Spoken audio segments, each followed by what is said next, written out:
आपल्याकडे उन्हाळ्यामध्ये प्रत्येक घरात वर्षभराच्या साठवणुकीचे पदार्थ केले जातात, जसे की सांडगे, पापड, कुरडई आणि सगळ्यात शेवटी बनवले जाते ते म्हणजे रसरशीत कैरीचे लोणचे। तर आज आपण वर्षभर टिकणारे खमंग आणि चविष्ट कैरीचे लोणचं अगदी पारंपरिक पद्धतीने कसे करायचे ते पाहणार आहोत। योग्य प्रमाणात मसाले, मीठ आणि तेल वापरून केलेले हे लोणचं वर्षभर टिकण्यासाठी काही टिप्स सांगितले आहेत, त्यामुळे व्हिडिओ हा शेवटपर्यंत नक्की पहा, त्यामुळे तुमचं लोणचं अजिबात खराब होणार नाही। आता लोणच्यासाठी मसाला अगदी घरच्याच साहित्यांपासून आपण बनवणार आहोत। त्यासाठी इथे मी 10 ग्रॅम इतका खडा हिंग घेतलेला आहे। तो आता असा खलबत्त्यामध्ये बारीक करून घ्यायचा, त्यामुळे लोणच्याला सुवास खूप छान येतो। आता 25 ग्रॅम इतकी बडीशोप जाडसर अशी आपल्याला कुटून घ्यायची आहे। आता मेथीदाणे आपल्याला असे जाडसर कुटून घ्यायचे आहेत। 10 ग्रॅम मिरी आणि 10 ग्रॅम लवंग हे देखील आपल्याला जाडसरच असे कुटून घ्यायचे आहेत। आता 100 ग्रॅम इतका लसूण आपल्याला ठेचून घ्यायचा आहे। नंतर तो तेलामध्ये फुटू नये म्हणून थोडासा असा ठेचून घ्यायचा आहे। आता 1 किलो कैरीसाठी इथे मी अर्धा लिटर शेंगदाणा तेल घेतलेलं आहे, ते आता आपल्याला गरम करून घ्यायचं आहे। आता एका परातीमध्ये आपल्याला खडे मीठ घालायचं आहे। खडे मीठ देखील मी थोडंसं असं कुटून घेतलेलं आहे। खडे मिठामुळे लोणचं टिकायला मदत होते, त्यामुळे शक्यतो लोणच्यामध्ये खडे मीठच घालायचं आहे। आता त्यावरती आपल्याला 100 ग्रॅम इतकं लाल तिखट घालायचं आहे। हे घरचंच लाल तिखट आहे। आणि आता यावरती आपल्याला 50 ग्रॅम इतकी हळद घालायची आहे। हळद घातल्यानंतर ती अशी मिक्स करून घ्यायची आहे। आता यामध्ये आपल्याला 100 ग्रॅम इतकी मोहरीची डाळ घालायची आहे। डाळ घातल्यानंतर ती देखील आपल्याला यामध्ये चांगली अशी मिक्स करून घ्यायची आहे।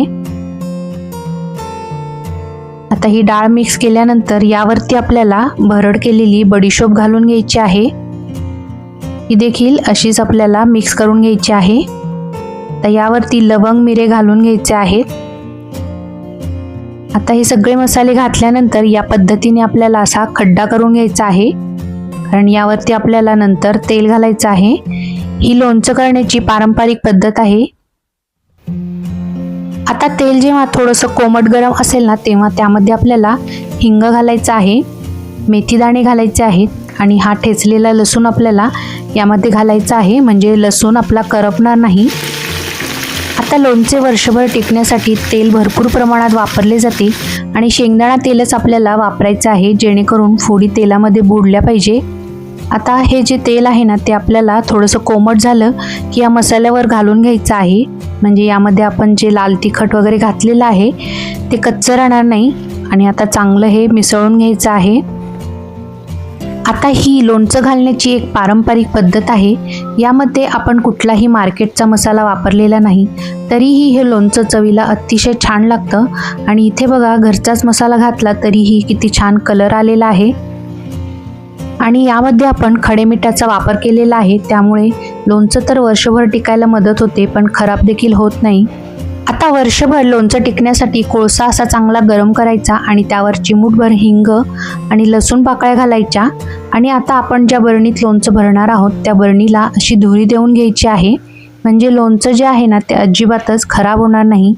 अगदी 1 काय 2 वर्ष देखील तुमचं लोणचं छान टिकेल। आपण जी बरणी लोणच्यासाठी वापरणार आहोत ती बरणी आधी आपण स्वच्छ धुवून घ्यायची आहे आणि उन्हामध्ये वाळवून घ्यायची आहे।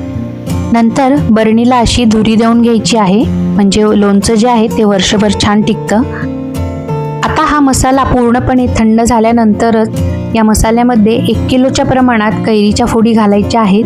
कैरी आधी स्वच्छ धुवून पुसून नंतर फोडी करून घालायच्या आहेत। बाजारात लोणच्यासाठी ज्या कैऱ्या मिळतात ना, त्याच कैरीचं लोणचं आपल्याला घालायचं आहे। इथे बघा, घरचाच मसाला घातला तरी किती छान कलर आलेला आहे कैरीला। आणि 1 किलो कैरीसाठी आपण जे काही मसाले, मीठ आणि तेल वापरलेलं आहे ते अगदी योग्य प्रमाणात आहे। तर असं हे रसरशीत लोणचं बघून तुमच्याही तोंडाला पाणी सुटलं असेल ना, तर आता हे लोणचं आपण धुरी दिलेल्या चिनी मातीच्या किंवा काचेच्या बरणीत भरून घ्यायचं आहे आणि वरून एखादं सुती कापड बांधायचं आहे। असं हे वर्षभर टिकणारं खानदेशी कैरीचं लोणचं 2 ते 3 दिवसात चांगलं मुरतं, पण ताजं लोणचं खायला पण खूप छान लागतं। त्याचा जो मसाला आहे ना, तो देखील एकदम परफेक्ट झालेला आहे। तर कशी वाटली ही पारंपरिक लोणचं बनवण्याची पद्धत? आवडली असेल तर नक्की ट्राय करून बघा. चला तर मग पुन्हा भेटूया अशाच एका नवीन रेसिपीमध्ये.